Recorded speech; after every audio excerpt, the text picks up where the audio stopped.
My wife cheated with her boss, Mark, then faked her pregnancy to get our house and $350. $0. Now he's suing me for half the property in a bitter legal battle I never saw coming. Hello, everyone. Dear listeners, please share your thoughts in the comments section below. And don't forget to like, share, and subscribe. Now, let's begin the video. Using a throwaway for obvious reasons with certain specifics modified to preserve anonymity. It all started with a gut feeling I couldn't shake, but I never thought it would lead me to something this messed up. My wife Lisa had always been a little high maintenance, a bit bitchy at times, but I loved her, at least I thought I did. We'd been married for 7 years and everything seemed fine on the surface. She was beautiful, ambitious, and she'd always been good at hiding her true colors behind that perfect smile. But then little things started to change. It began with her phone. She'd be secretive about it, always hiding the screen when I walked into the room.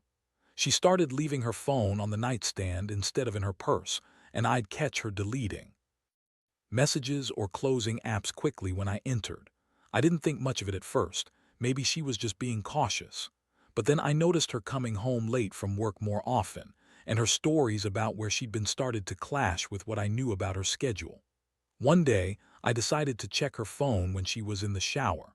I know, it's a breach of privacy, but I was desperate to find out what was going on. I found a string of texts with her boss, Mark. They weren't just professional, there was a lot of flirting, a lot of suggestive talk. It didn't take a genius to see they were screwing around. She'd been lying to me the whole time, pretending everything was perfect. The worst part, the messages were recent, from just a week before. I felt my stomach drop. How could she do this?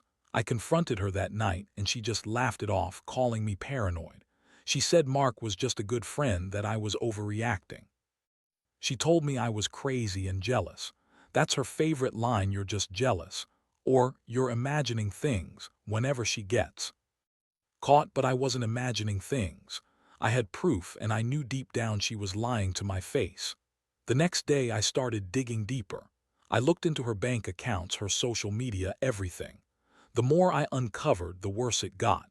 Lisa had been hiding a secret life from me, one where she was sneaking around with her boss, Mark, and apparently they'd been doing it for months. I found out she'd even faked a pregnancy, claiming she was pregnant with Mark's kid to manipulate me into giving her the house and half of our savings, around $350, $0. That's when I realized how far she'd go. She lied about everything, even her own body. I couldn't believe it. My wife, the woman I trusted, was a damn liar and a cheat. My world was crashing down around me, and I was furious, angrier than I'd ever been. All those years I worked my ass off to give her a good life, and she was out there screwing her boss behind my back, planning to take everything I had. The betrayal cut deep, but what hurt even more was knowing she'd been so good at hiding it. I never saw it coming, not in a million years. That's when I knew I had to confront her, but I also knew this wasn't going to be a simple talk. Lisa was a master manipulator, and I had to be careful. I started planning how I'd approach her, what I'd say, and how I'd get to the truth without her twisting it around. I was hurt, yes, but more than that, I was angry. Angry that she'd lied, cheated, and played me for a fool. And I was about to make sure she paid for it. I couldn't just walk into the house and confront her without some kind of plan. Lisa was good at spinning stories, and I knew she'd try to deny everything if I just blurted it out. I needed solid proof, and I needed to catch her off guard. So I started setting up little surveillance, nothing obvious, just enough to catch her in the act if she slipped up again. I installed a few hidden cameras around the house, especially in the bedroom and the living room. I also kept a close eye on her phone and emails, things she wouldn't think I'd notice. One evening I decided to follow her when she said she was going out with some friends from work. I acted normal, pretending I didn't suspect a thing. I followed her to a fancy hotel downtown, a place I never thought she'd go to with anyone but me. She was there for hours, and I saw her walk into the hotel with Mark. They looked cozy, close, and definitely not just colleagues. My stomach clenched, and I could feel the rage bubbling up. I was about to burst, but I kept my cool. I knew I had to gather every piece of evidence I could. Over the next few days, I kept my ear to the ground. I found out she'd been meeting Mark regularly, sometimes late at night, sometimes during lunch breaks. I even caught her sneaking into a hotel again, this time with a different guy, someone who looked a lot like Mark, but I wasn't entirely sure. I kept everything documented. I wasn't planning to just accuse her without proof. I wanted her to see I knew everything. Meanwhile, Lisa was getting more bitchy and defensive. She started calling me paranoid, accusing me of spying on her for no reason. She told friends I was jealous and insecure, but I knew better. This wasn't about jealousy, it was about betrayal. I could see the lies piling up in her eyes every time she spun a new story. She claimed she was just stressed at work, that Mark was just mentoring her, that she was planning to leave him, or that she was pregnant with a miracle baby to save our marriage. Every excuse sounded more ridiculous than the last. Then came the worst part. I found a series of texts that made my blood boil.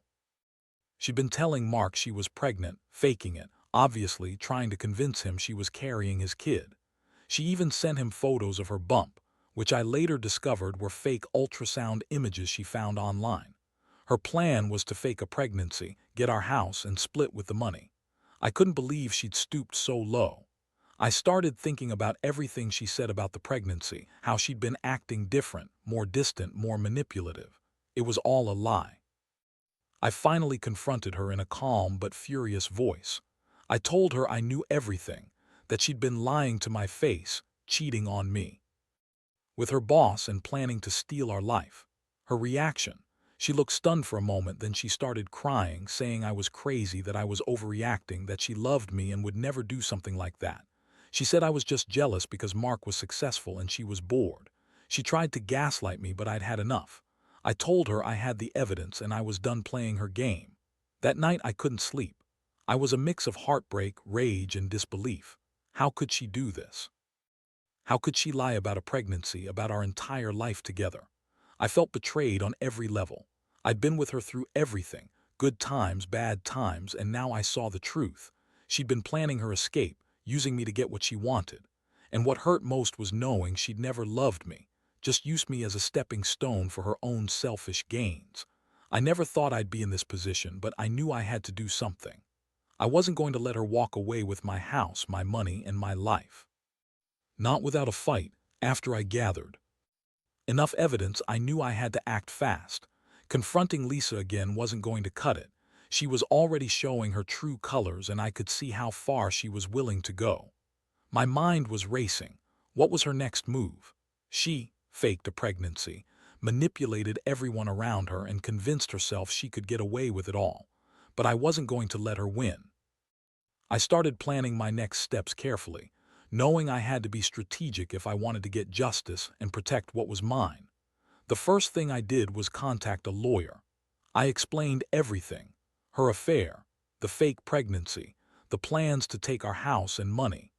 I needed someone who could handle the legal side of things, especially since Lisa had already started making moves to transfer ownership of the house into her name. I found a good attorney who specialized in family law and property disputes. I told him everything, handed over my evidence, and asked what my options were. His advice was clear. I had a solid case to contest her claims, especially since I could prove her deception and her intent to defraud me. While I was securing legal counsel, I also started documenting everything: photos, texts, bank statements, everything that could serve as evidence in court. I wanted to be prepared for whatever she threw at me. Meanwhile, Lisa kept acting like everything was fine, but I could see her slipping. She was anxious, trying to manipulate the situation, but I stayed calm. I knew she was trying to spin stories, maybe even threaten me or try to sway the legal process. I had to stay one step ahead. One day, I caught her trying to forge documents to transfer ownership of the house into her name. She'd been so brazen about it, thinking she could pull it off without me knowing. I was furious. I confronted her again, this time with my lawyer on the phone. She everything, said she was just trying to protect her interests, that I was trying to ruin her. But I had proof: screenshots of her attempts, bank records showing her withdrawal of funds, and her own texts admitting she planned to fake the pregnancy to get the house. The lies started unraveling fast. Her reaction was classic. She accused me of controlling her, of ruining her reputation, of trying to take everything she deserved. She spun tales about how I was abusive, jealous, and paranoid, but I wasn't buying it anymore. I saw her for what she really was, a manipulative, selfish woman who'd do anything to get what she wanted. I was tired of being the victim in her game. I decided I needed to take legal action to stop her from doing any more damage.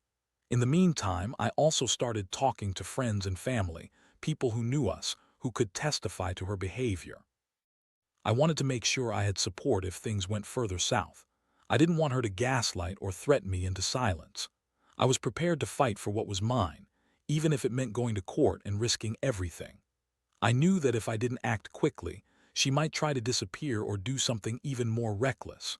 The most shocking part came when I found out she'd been secretly consulting a lawyer of her own, trying to figure out how to claim the house before I could stop her. I guess she thought she could outsmart me, but I had the evidence and I had the law on my side. I finalized filing a restraining order and a lawsuit to contest her claims.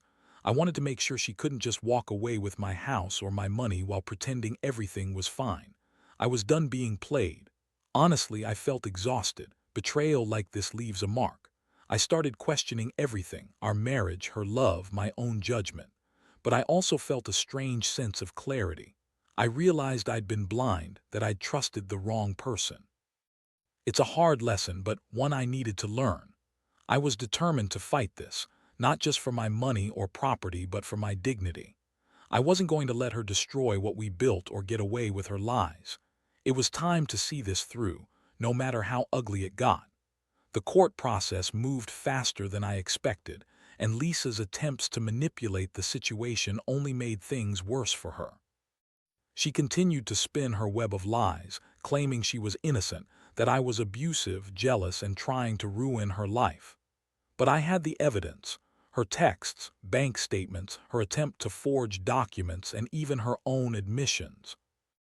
In some of the messages, the judge saw right through her, and it became clear that her plan to fake the pregnancy, steal the house, and split with the money was all part of her scheme.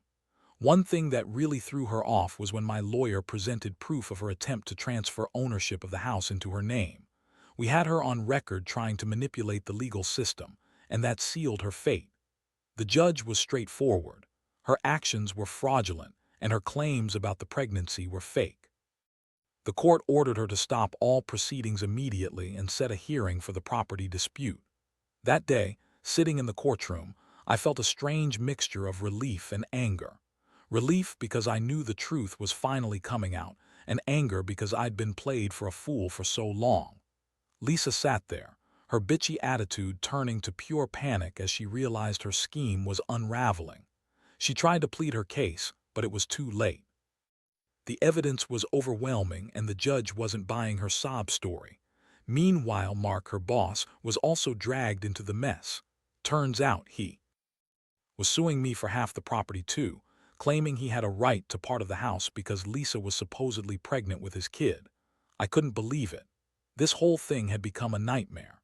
I had to defend myself against not just my wife's lies but also her lover's greed. The judge ordered Mark to cease and desist his claim and confirmed that Lisa's pregnancy was a complete fabrication. The aftermath wasn't pretty.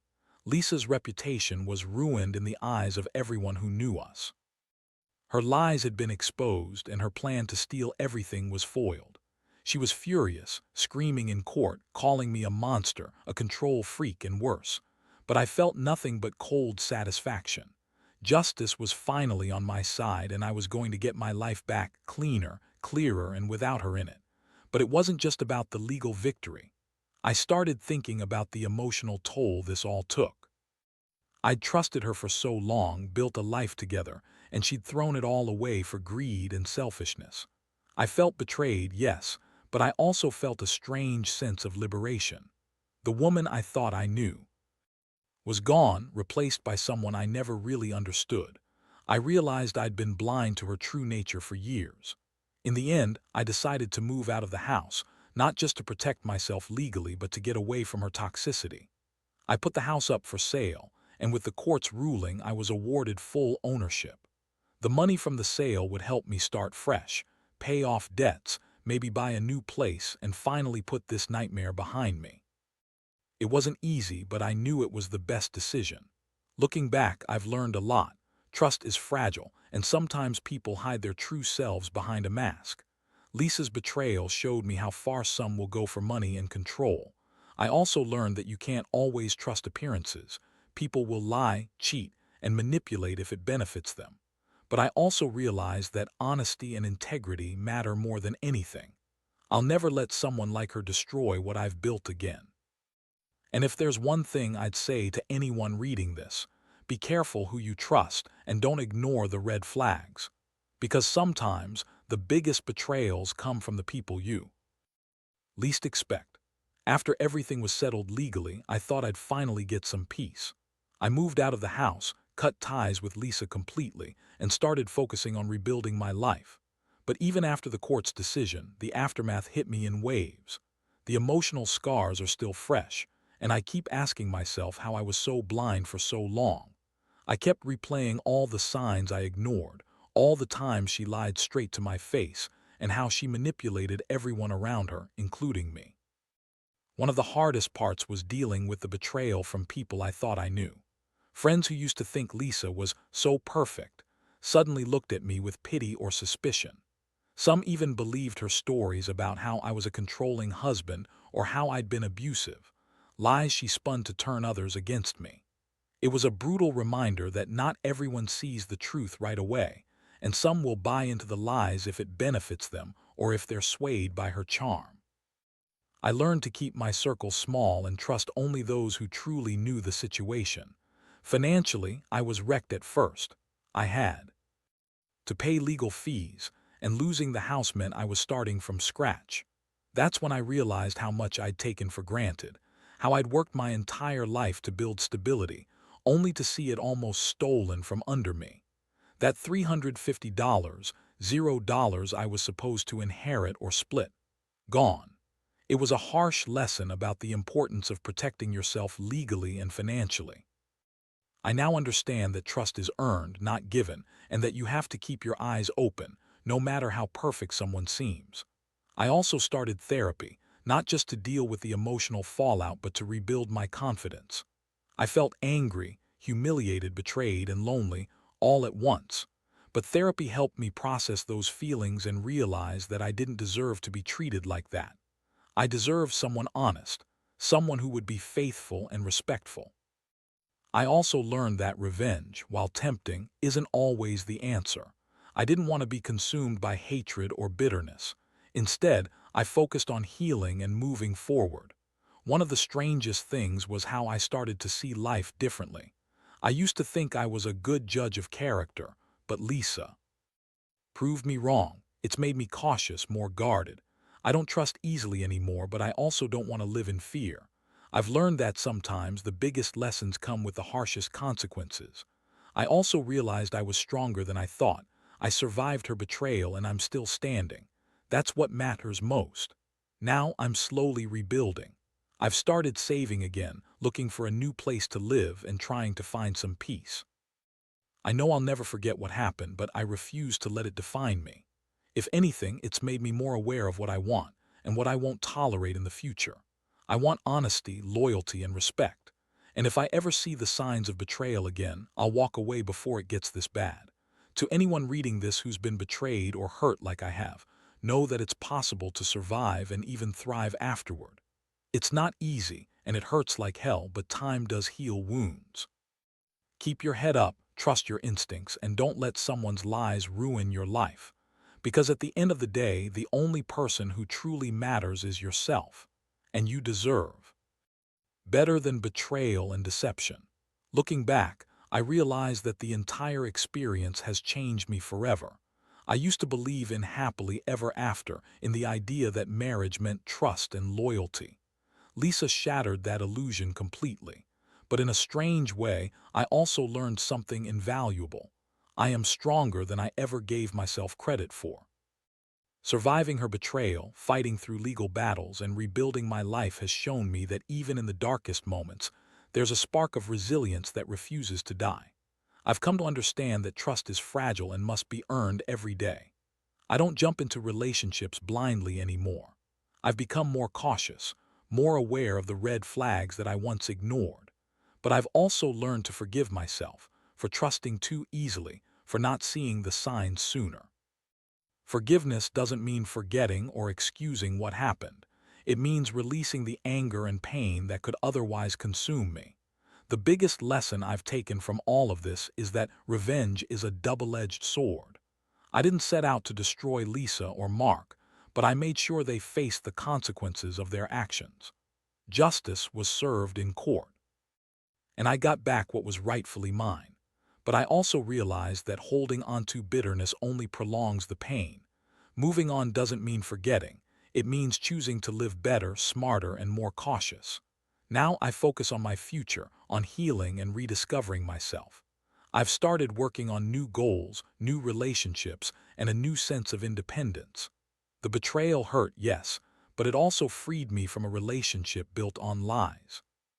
I see now that I deserve honesty, respect, and genuine love, things I wasn't getting from Lisa. That realization has given me a new perspective on what I want and need in life. To anyone reading this who's going through something similar, I want you to know, you're not alone. It hurts and it's messy, but you will survive. Trust yourself, trust your instincts, and don't be afraid to walk away from what's toxic. Sometimes the only way to find peace is to let go of the past and focus on building a better future. Forgive, learn, and move forward, because life is too short to waste on people who don't value you. In the end, I've learned that betrayal reveals true character, not just of others, but of yourself. It tests your strength, your resolve, and your capacity to forgive. And I can say honestly that I am stronger now than I ever thought possible. I may have lost a marriage, but I gained clarity, resilience, and a new appreciation for myself. That's the real victory, knowing that I am enough, just as I am, and that I will never let anyone's lies define my worth again.